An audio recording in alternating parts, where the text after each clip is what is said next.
Iglesia Cristiana La Familia presenta un mensaje a la luz de la palabra, con el pastor Bernardo Ríos. A continuación.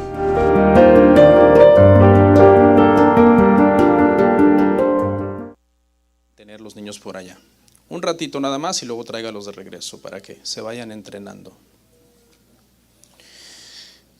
Efesios 5:15.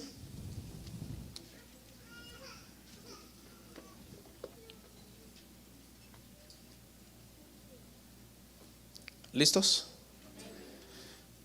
Leemos, hermanos. Dice la palabra así: mirad pues con diligencia como andéis, no como necios, sino como sabios. Oramos.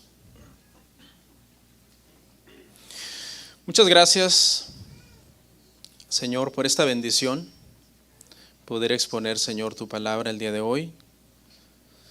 Ayúdanos a comprender lo que veremos, a ponerlo en práctica. Ayuda a todos los presentes para poder recibir, digerir, Señor, lo que tu palabra enseña. Y a mí que voy a exponer, Señor, también no me dejes ni un momento, Padre, para que en todo momento, los minutos que yo hable, pueda ser guiado por ti, pueda tener claridad, misericordia con mis hermanos, amor, sabiduría, fidelidad a tu palabra, Señor. Gracias por este día tan especial que nos reunimos a adorar, a oír el Evangelio y a celebrar la Santa Cena. Que podamos participar con temor y temblor, que podamos usar esta maravillosa oportunidad para estar a cuentas contigo. Te lo pido en el nombre de Jesús. Amén. Amén. ¿Pueden sentarse, hermanos?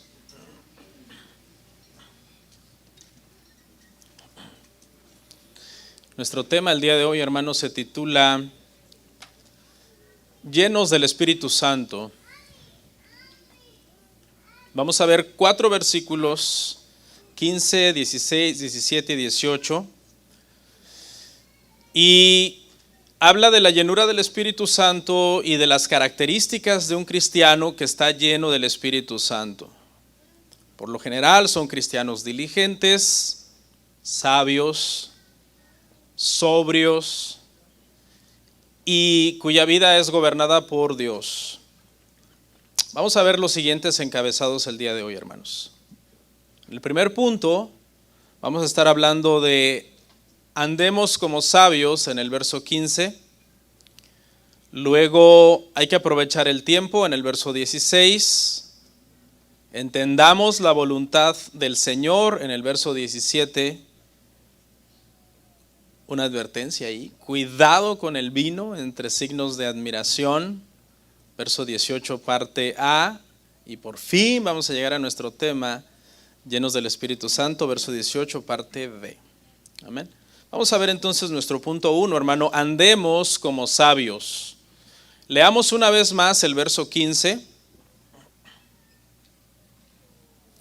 Dice, mirad pues con diligencia como andéis, no como necios, sino como sabios. La palabra diligencia, hermanos, significa hacer las cosas pronto, hacerlas con cuidado, con interés y con dedicación. La diligencia es una virtud que las personas deben de tener. En general, todas las personas deben de tener para ser productivos y útiles en esta vida. Pero en este caso estamos hablando de una diligencia cristiana. Sin embargo, quise insertar aquí un paréntesis, hermano, para hablar de la diligencia en general. Y yo creo que es muy importante que los cristianos, aparte de que tenemos una diligencia cristiana, de hacer las cosas pronto, con cuidado, con dedicación, con interés, también es bueno que en todas las áreas de nuestra vida haya diligencia. El diligente es uno que se levanta temprano. Vaya poniéndole ahí marquitas, a ver si usted es diligente. El diligente es uno que planea su día.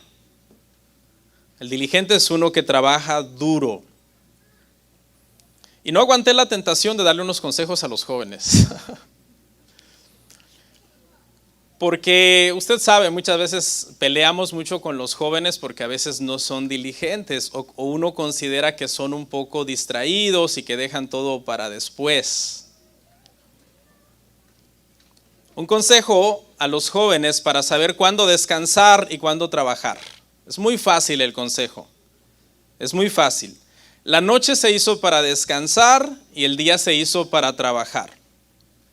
Si ves que es de noche, vete a dormir y descansa. Si ves que es de día, que ya el sol salió, levántate y trabaja. Otra forma muy sencilla también de saber cuándo trabajar y cuándo descansar es que la Biblia dice claramente 6 días trabajarás y 1 descansarás. Así que cuando comienza el lunes, mañana, y comenzamos a trabajar, hay que ir contando. Y jóvenes, cuando lleven 6 días trabajando, paren y el 7º día se vienen para acá, para la iglesia. No está tan complicado, ¿verdad? Porque es un problema perder el tiempo. De eso vamos a ver en el verso, ¿no? La pérdida de tiempo es muy peligrosa. Yo sé que muchos menores de edad quizás no tienen un trabajo oficial, pero pueden trabajar haciendo muchas cosas en casa. Por ejemplo, pueden trabajar leyendo libros, pueden trabajar aprendiendo un instrumento o practicando un instrumento que ya saben, pueden trabajar teniendo su cuarto limpio, pueden trabajar haciendo ejercicio, pueden trabajar haciendo investigaciones sobre las carreras que les atraen o les interesan, y pueden trabajar ayudándonos a los padres en la casa, que se necesita mucha ayuda. ¿Cómo ven, padres? ¿Les ha gustado? Bueno, dice aquí, hermanos, el pasaje para nosotros, los cristianos en general, en nuestra vida cristiana, que andemos con diligencia, que miremos cómo andamos con diligencia. Y el llamado es a tener un cuidado especial con nuestra vida cristiana. ¿Cuándo debemos de leer la Biblia? Pronto, porque eso es diligencia. ¿Cómo? Con interés, porque eso es diligencia. ¿Cuándo deberíamos de asistir a la iglesia? Siempre. ¿Cómo? Con cuidado, con interés, con atención, porque eso es diligencia. ¿Cuándo deberíamos orar? Siempre, pronto, diario. ¿Por qué? Porque eso es diligencia cristiana. Ese es el llamado del apóstol Pablo a los hermanos de Éfeso, a ser diligentes en mirar cómo andan y cómo están cuidando su vida cristiana. Y mire lo que les dice: no anden como necios, sino como sabios. En otras palabras, el que no es diligente cae en la categoría de necio. El que es diligente cae en la categoría de sabio. Siempre está buscando agradar al Señor, buscar al Señor, y Dios es su prioridad. El evangelio es su prioridad. Hay una sabiduría que nos es dada en el momento de la conversión, y hay una sabiduría en la cual crecemos constantemente después de convertidos. La sabiduría que recibimos en la conversión es la sabiduría que viene con el evangelio. Pablo le dijo a Timoteo: desde la niñez has sabido las sagradas escrituras, las cuales te pueden hacer sabio para salvación, por la fe que es en Cristo Jesús. Es decir, ya por el simple hecho de ser cristianos ya somos sabios, porque creemos. Creer es sabiduría. Negar a Dios es necedad, Salmo 14:1. Pero eso no significa que somos eruditos en todo, simplemente que ya tenemos una sabiduría que nos es dada por el evangelio, y que es una sabiduría, hermanos, para salvación. Ahora lo que nos toca es crecer en sabiduría todo el tiempo, y eso se logra por medio de la diligencia, por medio de ser cristianos, hermano, que siempre estamos invirtiendo en nuestra vida espiritual y creciendo espiritualmente hablando. La palabra necio, hermanos, por lo general se usa para personas que son tontas y que son irresponsables. Si tú, por ejemplo, eres irresponsable en tu comunión con Dios, estarías cayendo dentro de la categoría de los necios. Si eres de los cristianos que no se santifica, estarías cayendo dentro de la categoría de los necios. Si eres un cristiano que se convirtió hace mucho tiempo y no ha crecido espiritualmente, sino que sigues en el mismo nivel de estancamiento, estás actuando neciamente. Eso es lo que este versículo nos enseña. En pocas palabras, este verso nos habla de que sabiduría es tener a Dios como tu prioridad. Tener tu santificación y tu devoción cristiana como algo muy importante. Buscar el ser fructífero como cristiano y dar buenos frutos como un buen árbol, como algo sabio. Y poner sobre todo tu mira en Cristo, no en el mundo.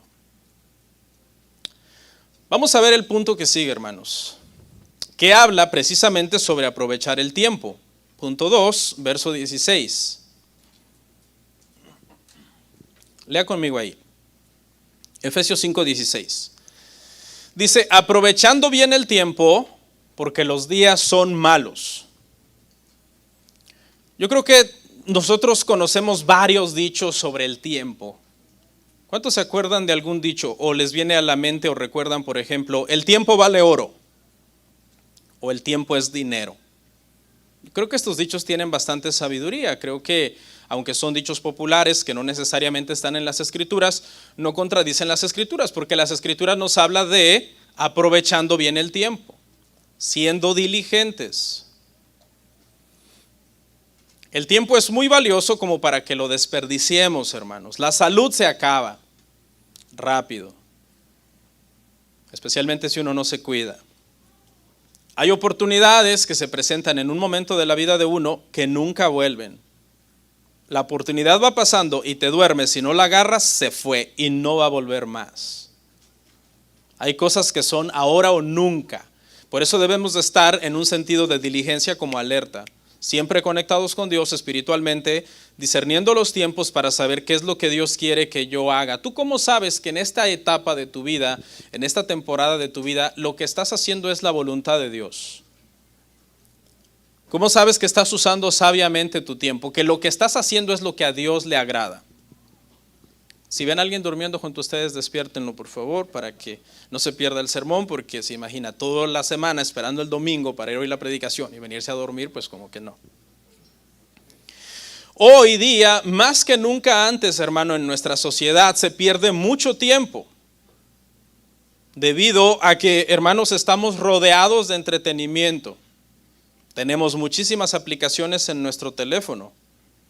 Deje ver cuántas tengo. Ya quité el cronómetro. Y esas aplicaciones, hermanos, son diseñadas por aquellos que las producen para que nosotros pasemos mucho tiempo en ellas. Hay aplicaciones para compras, como Amazon. Hay aplicaciones para películas, como Netflix. Hay aplicaciones para estar viendo videos todo el día, como YouTube. Aplicaciones para estar viendo cortos, como Facebook o Instagram. Hay de todo. Y es un peligro, hermano, cómo nosotros usamos esas cosas. Esas cosas no son malas en sí mismas, pero cuando nosotros abusamos de ellas, no somos moderados en cuándo las usamos y cuánto tiempo les damos. Es ahí, hermanos, que nosotros nos volvemos necios y comenzamos entonces a no ser diligentes, a andar neciamente y no tener como prioridad nuestro crecimiento espiritual, la sabiduría con la cual nosotros debemos, hermano, de vivir. Los teléfonos son cada vez más inteligentes y nosotros cada vez más necios, porque están diseñados para atraparnos y nosotros vamos y caemos en la trampa que nos están tendiendo ahí con tanto entretenimiento y tantas opciones que nos presentan. Hermanos, hay que tener cuidado porque si no aprovechamos el tiempo, aparte de que perdemos el tiempo, mire lo que dice Pablo, da una razón y dice Pablo, porque los días son malos, es decir, los tiempos son peligrosos. Si ya los días eran malos desde los tiempos de Pablo, ¿cómo estarán los días hoy? Sabemos que Éfeso era muy inmoral y hoy día tenemos también mucha inmoralidad. Solamente que en mi opinión multiplicada a la n potencia, porque vemos mucha maldad el día de hoy por todos lados. Los cristianos de Éfeso, hermano, estaban rodeados de paganismo, nosotros lo estamos también. Los cristianos de Éfeso estaban rodeados de herejías, nosotros también. Estaban rodeados de inmoralidad sexual, nosotros también.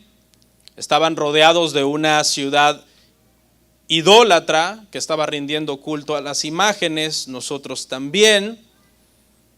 Estaban involucrados en un estilo de vida que era contrario a la voluntad de Dios y había una tentación constante para los efesios de recaer.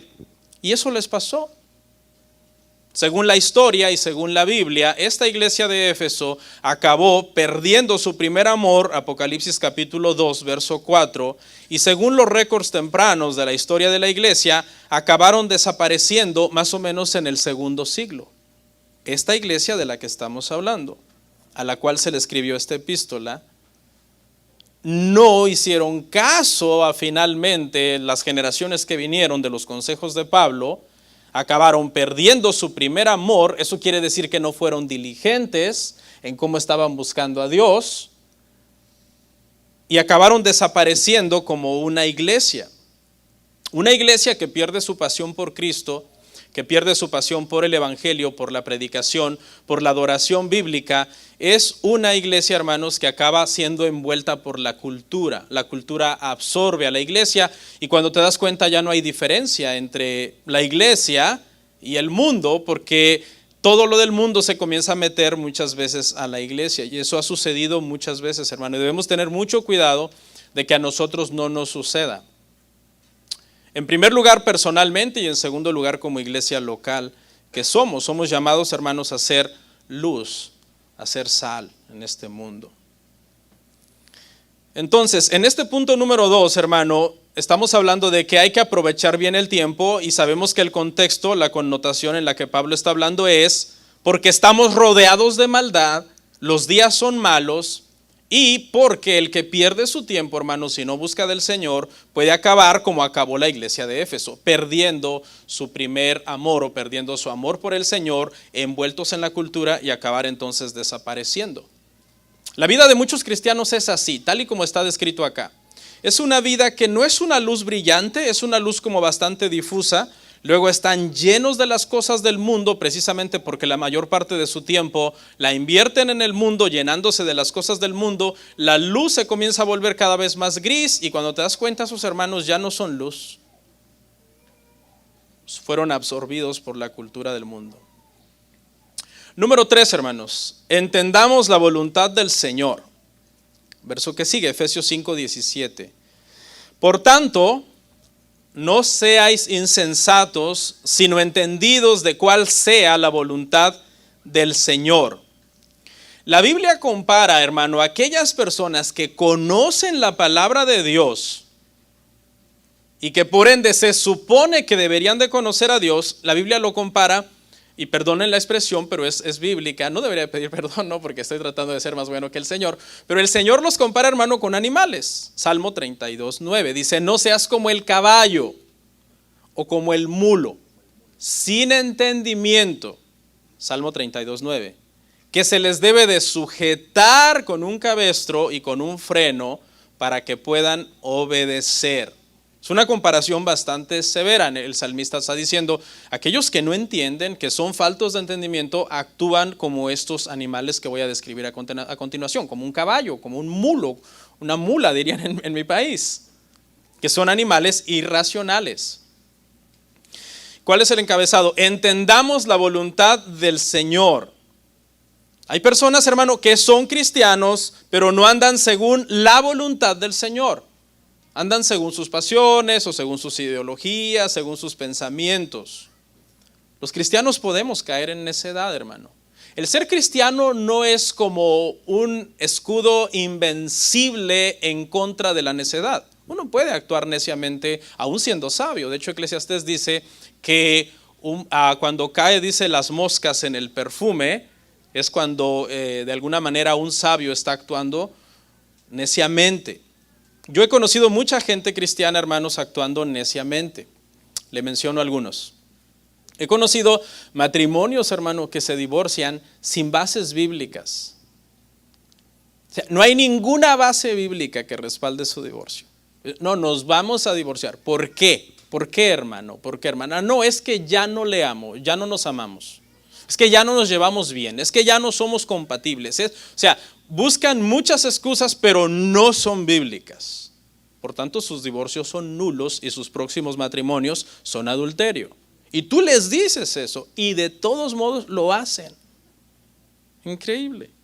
He conocido hombres cristianos que en lugar de ser, hermano, sabios y dirigir a su familia y ser buenos padres de familia y buenos líderes espirituales, dejan a su familia sin protección espiritual y no se levantan espiritualmente. Es cierto, quizás proveen económicamente y están ahí, son un bulto muchas veces realmente porque espiritualmente están ausentes. Los hijos, la esposa y los hijos necesitan un líder espiritual. Y por años tú conoces a hombres así y siguen por años así. O sea, sí conocen la voluntad del Señor, pero no la entienden y por tanto no la practican. Me ha tocado conocer a mujeres necias también. No sé, hay mujeres que a veces cuando entran a ciertas edades, no sé qué les da, empiezan a actuar neciamente y tú dices, espérate, esta hermana está actuando como una adolescente. Y empiezan a actuar neciamente y la Biblia es clara, la Biblia dice que la mujer necia, ¿qué hace? Destruye su hogar.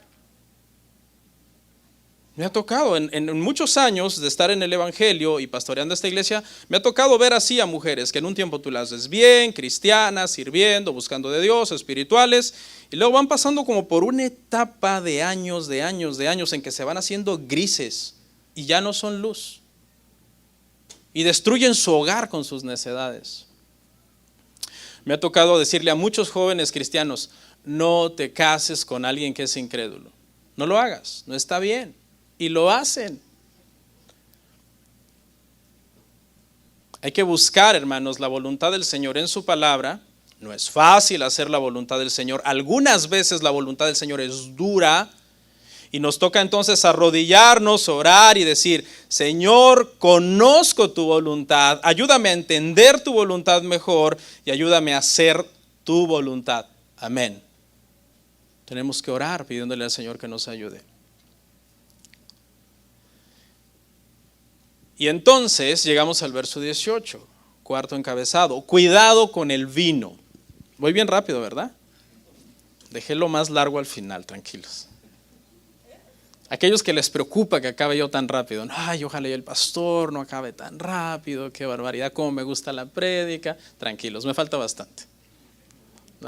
Yo sé que más bien es lo contrario, ¿no? Ay, gracias a Dios, hoy salimos temprano. A este ritmo le faltan 2 puntitos al pastor y nos vamos. Hermano, ¿cuántas horas tiene la semana? ¿100 qué? ¿68 más o menos? Multiplique 24 por 7. ¿Cuántos son buenos para las matemáticas? ¿Ah? ¿Alguien? 1 hora y media al domingo en la iglesia, hermano. Todo el resto de horas a saber qué hacen en su casa o no sé dónde están. Y a veces queremos, hermano, que el culto acabe así. Y luego para colmo uno se duermen, hermano. No se crea, hermanos, da un poquito de enojo a uno cuando predica. Uno trata de venir orado y espiritual y leer la Biblia, pero sí da un poco de enojo ver a alguien durmiendo, hermanos, cuando estás predicando. Sería bueno que estuviéramos en un segundo piso y el que se duerme estuviera junto a una ventana, ¿no? Bueno, vamos al cuarto. Cuidado con el vino. Y aquí pareciera como que nos vamos del tema, pero luego vamos a ver cómo todo está en este verso concatenado con lo que hemos visto anteriormente. Verso 18, Efesios 5, 18, vamos a ver la parte A. No os embriaguéis con vino en lo cual hay disolución. Antes bien, sed llenos del Espíritu Santo. Es la parte iluminada en amarillo que es la que vamos a analizar, que es la parte A del verso. No os embriaguéis con vino en la cual hay disolución. Y hermanos, es un tema en el cual no hay un consenso, una uniformidad en el cristianismo. Hay posturas que se encuentran y que difieren en el tema del vino. No todos opinamos igual sobre su uso. Incluso médicos, yo he estado investigando este tema, me parece que ya prediqué de esto en el pasado aquí en la iglesia, el tema de las bebidas alcohólicas, y estuve investigando, leyendo, incluso los médicos que no son cristianos no están de acuerdo. Hay médicos que dicen un poco de vino está bien Y hay médicos que dicen, no, incluso la más mínima gota de vino está mal. Médicos. Entonces, si aún allá afuera no están completamente de acuerdo, pues en el cristianismo también sucede eso, hermanos. Y lo que vamos a hacer, hermanos, es ver por lo menos 6 cosas acerca del vino. Por lo menos 6 cosas con la escritura y con un poco de información para que nos ayude de alguna manera como a llegar a un consenso sobre cuál debe de ser nuestra posición con respecto al vino. Número 1, todos debemos de tener claro que las escrituras siempre condenan la ebriedad. ¿Estamos de acuerdo todos en eso? ¿Sí? Estamos claros, ¿verdad? La ebriedad es pecado. Creo que en eso debe de haber consenso. En el uso del vino no hay consenso, pero en que la ebriedad, o en otras palabras, la borrachera es pecado, creo que todos eso lo tenemos, hermano, claro. En las escrituras siempre vemos a los borrachos, hermano, dando mal testimonio. Siempre. Un borracho no es una persona que está sobria, y como no está sobria, actúa con muchos desatinos. Hace muchas cosas vergonzosas, hace muchas cosas horribles que no haría en un estado de sobriedad, sino que es porque está en un estado etílico, intoxicado por una sustancia que ha alterado su conducta, su psique, su mente, que ahora está diciendo y haciendo cosas que ni en su más salvaje imaginación haría sin el vino. Noé, por ejemplo, pasa el diluvio, siembra una vid, toma vino, se emborracha y se quita la ropa. ¿Quién hace eso en su sano juicio? Lo hizo porque estaba intoxicado, estaba borracho. Las hijas de Lot, no sé cómo se les ocurrió decir que iban a embriagar a su padre para tener hijos con él. Había más hombres realmente. Fue la destrucción de Sodoma y Gomorra, no del mundo. Pero en un momento de locura hicieron eso. Y su papá dice en la Biblia que no sintió estando bajo el efecto del vino. Y sucedió esta situación pues bastante incómoda, ¿no? Bastante fea. Y hoy que tenemos Santa Cena creo que viene muy a modo este comentario, ¿no? Que los hermanos en Corinto se les pasaban las copas en la Santa Cena y se embriagaban. Y el apóstol Pablo lo reprendió, les dijo eso es pecado. Y a causa de eso, muchos de ustedes van a enfermar, se van a debilitar y algunos incluso iban hasta morir, dice la escritura, hermanos. La Biblia dice claramente que los borrachos no heredarán el reino de Dios. No necesariamente por ser borrachos, sino que sale a luz porque son borrachos que no son cristianos. Miren lo que dice 1 Corintios 6, 9 al 10. ¿No sabéis que los injustos no heredarán el reino de Dios? No erréis, ni los fornicarios, ni los idólatras, ni los adúlteros, ni los afeminados, ni los que se echan con varones, ni los ladrones, ni los ávaros, ni los borrachos, ni los maldicientes, ni los estafadores heredarán el reino de Dios. Ahí está claramente, ¿no? Los borrachos, ¿verdad? No heredarán el reino de Dios. ¿Por qué no lo heredarán? Heredarán. Porque al ser borrachos sale a luz que realmente están actuando como impíos. Pero no solo eso, la Biblia también prohíbe incluso que nos juntemos con borrachos. 1 Corintios 5:11. Más bien os escribí que no os juntéis con ninguno que llamándose hermano fuere fornicario o avaro o idólatra o maldiciente o borracho o ladrón, con el tal ni aun comáis. Y aquí hay que aclarar que Pablo dice, no se junten con aquellos que diciéndose hermanos son borrachos. No está prohibiendo juntarse con la gente del mundo absolutamente, porque sabemos que hay un pasaje en donde dice que si eso fuera necesario tendríamos que salir del mundo, ¿no? Sino que Pablo dice, aquellos que se dicen cristianos, que están dentro de la iglesia y que son borrachos, con esa gente ni se junten. Ahí está, ya lo tiene usted claro, ¿no? Si por si usted había estado orando, ¿será que me sigo juntando con el hermano y la hermana que son bien borrachitos? La Biblia dice que no te juntes con ellos. Porque una manzana podrida, eso no lo dice la Biblia, eso lo digo yo, pudre las demás. ¿Qué tal si ese hermano o esa hermana te lleva al vicio, no? Te dice, una no es pecado. Y tú dices, es cierto, una no es pecado. Y luego te dice, una no es ninguna. Y bueno, nos echamos 2. Y 2 apenas es una. Y sí, por ahí yo me conozco bien todos esos dichos. ¿Dónde están los que se dedicaban a eso antes? Conocen bien ese mundo, ¿no? Número 1, entonces, tenemos claro, la ebriedad es pecado, está prohibida en las escrituras. Número 2, verdad número 2, en este mismo punto. La Biblia recomienda el vino en ciertas ocasiones. Por un lado, prohíbe la embriaguez, por otro lado, no condena de forma absoluta el uso del vino. Aquí es donde entra la disensión, en este punto. Mire lo que dice 1 Timoteo 5:23. Ya no bebas agua, sino usa de un poco de vino por causa de tu estómago y de tus frecuentes enfermedades. Este debería de ser quizás el versículo favorito de los ebrios, ¿no? Porque los que toman mucho tienen un dicho, cuando les vas a dar agua, dicen, agua, me voy a oxidar. ¿Quién se acuerda de eso, no? Agua, me voy a oxidar.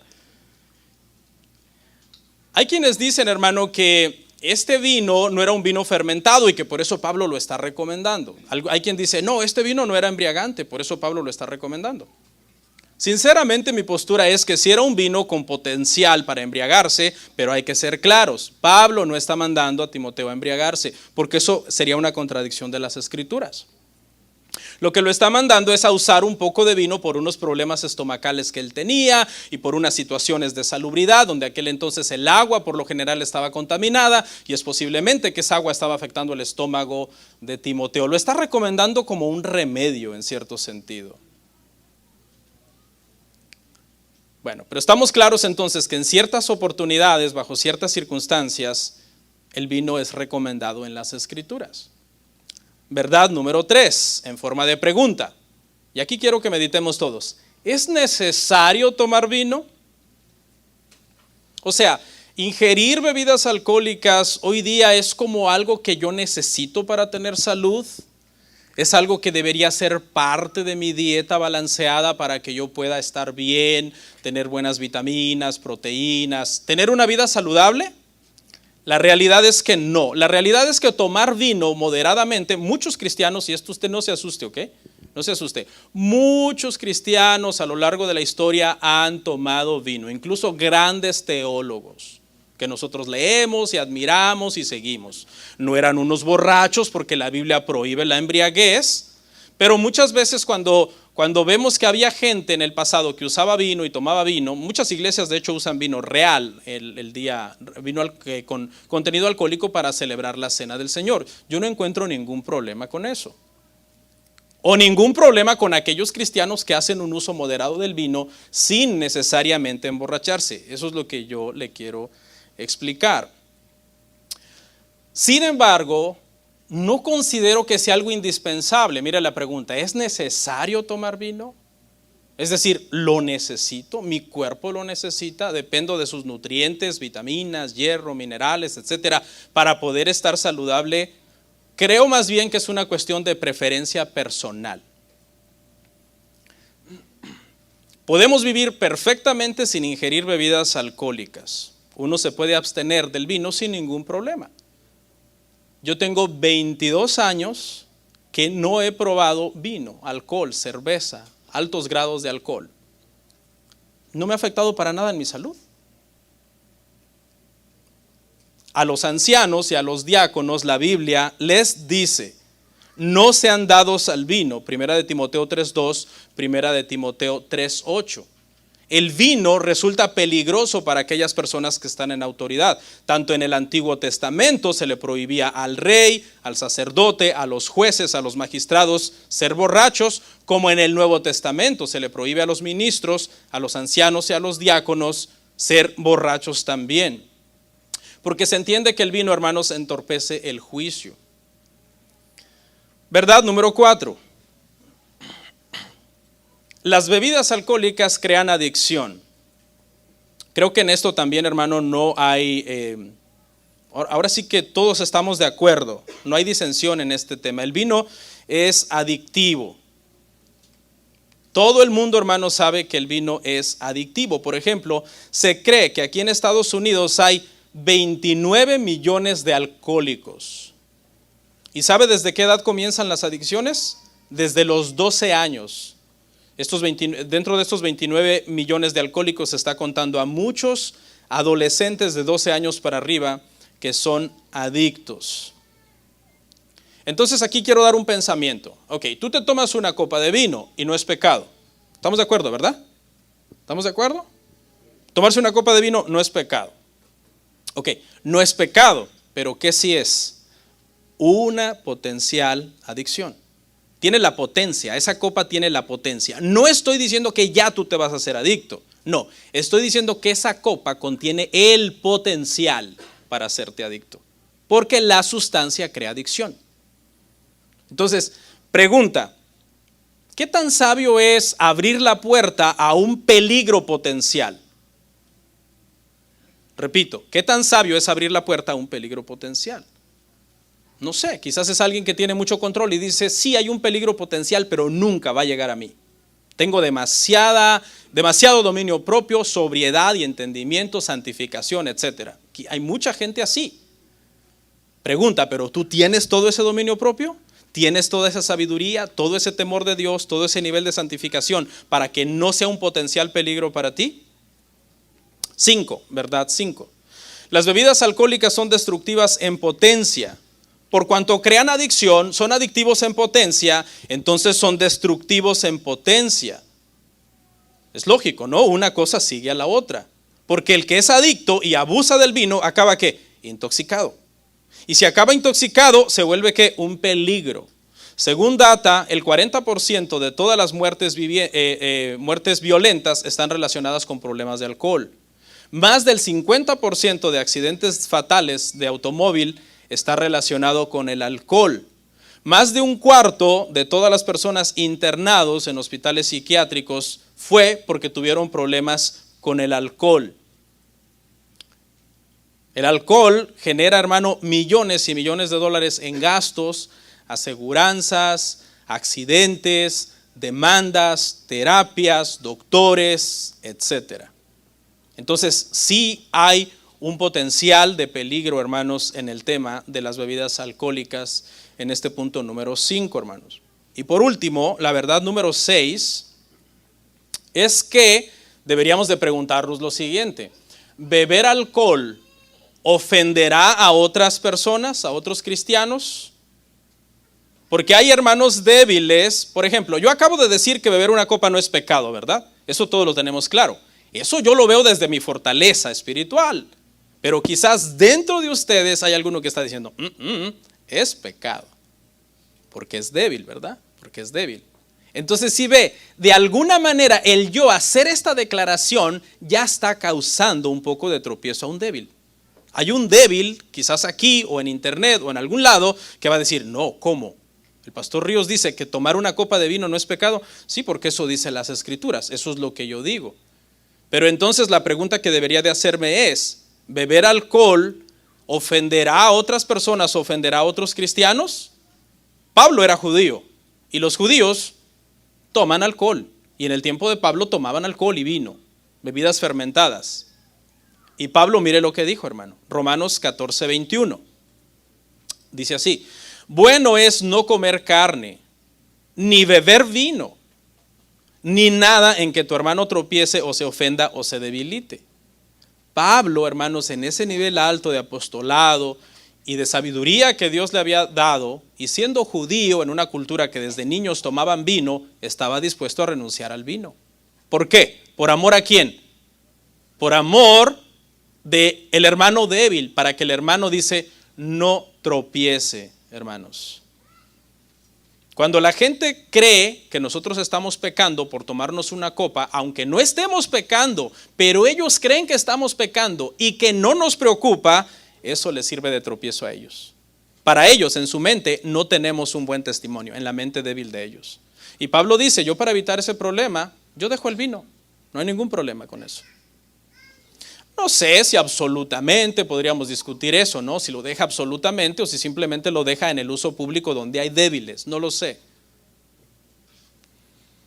En conclusión, hermanos, de este punto, aunque se debe reconocer en este verso, para ser precisos, que el interés primordial del apóstol Pablo al prohibir el vino no es en sí moral, sino religioso, porque hay que ser claros. La intención de Pablo de decir, no os embriaguéis con vino en lo cual hay disolución aquí, no es moral en sí. Yo acabo de hacer toda una exégesis moral, porque podemos sacar esa exégesis moral del pasaje.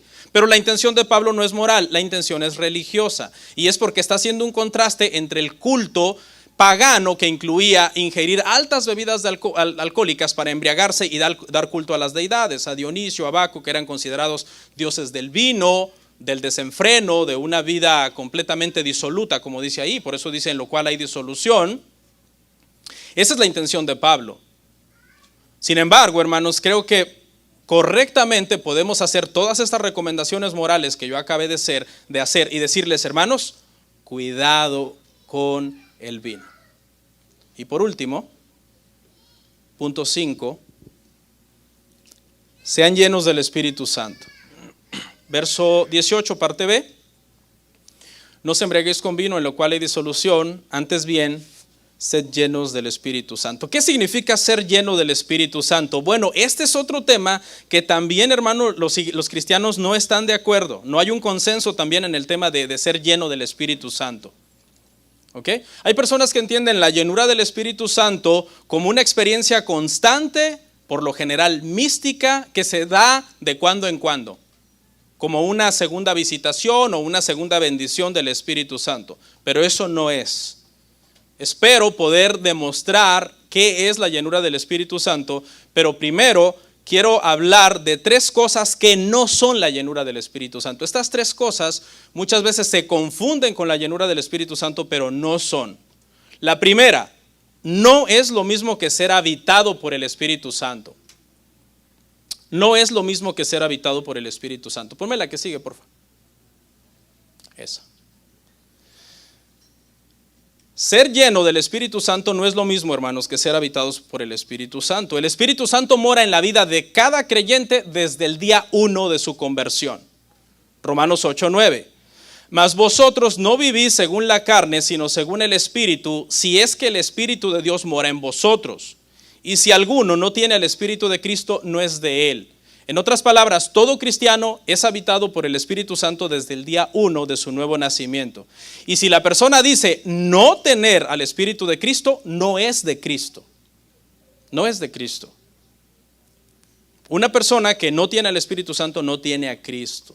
Todos los cristianos somos morada permanente del Espíritu Santo desde que nacemos de nuevo. Y el Espíritu Santo no está entrando y saliendo del creyente. No, somos morada permanente.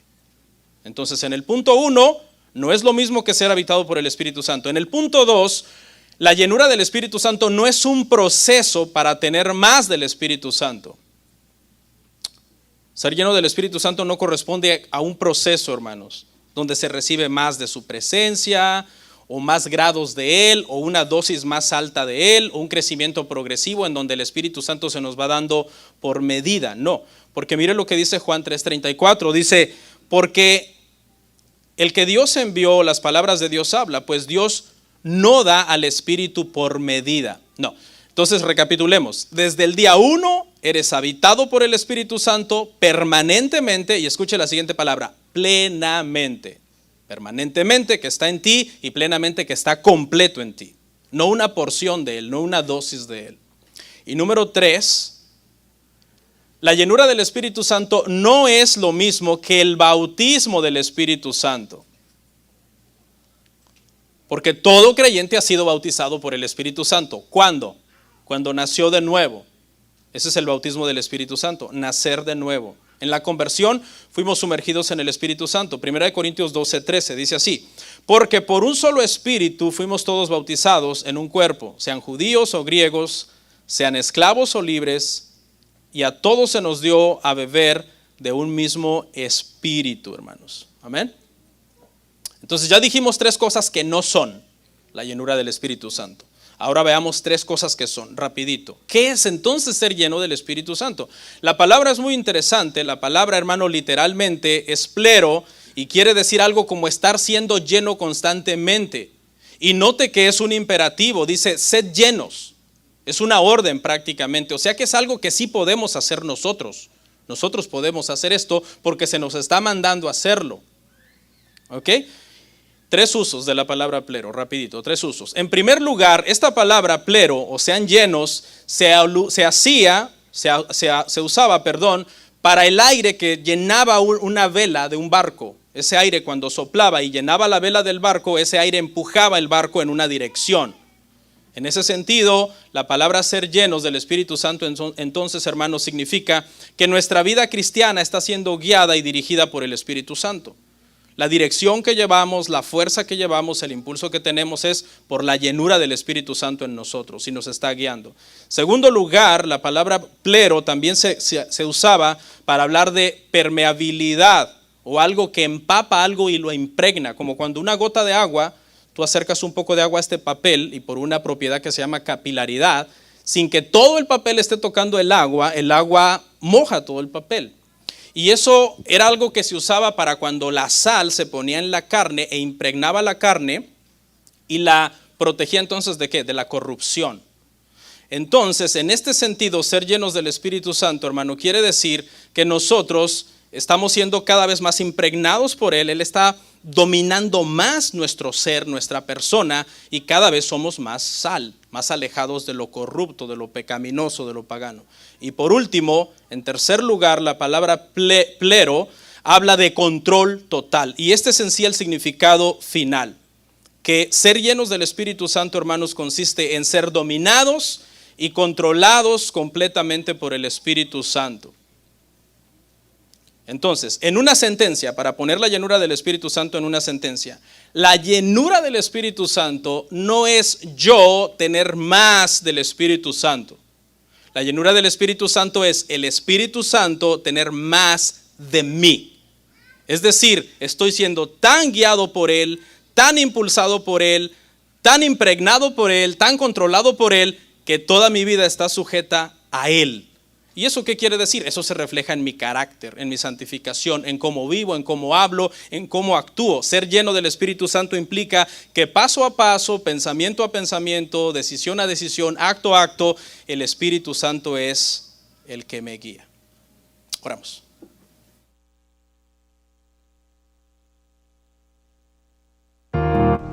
Comparte, suscríbete, dale like. Gracias por tu sintonía. Hasta la próxima. Bendiciones.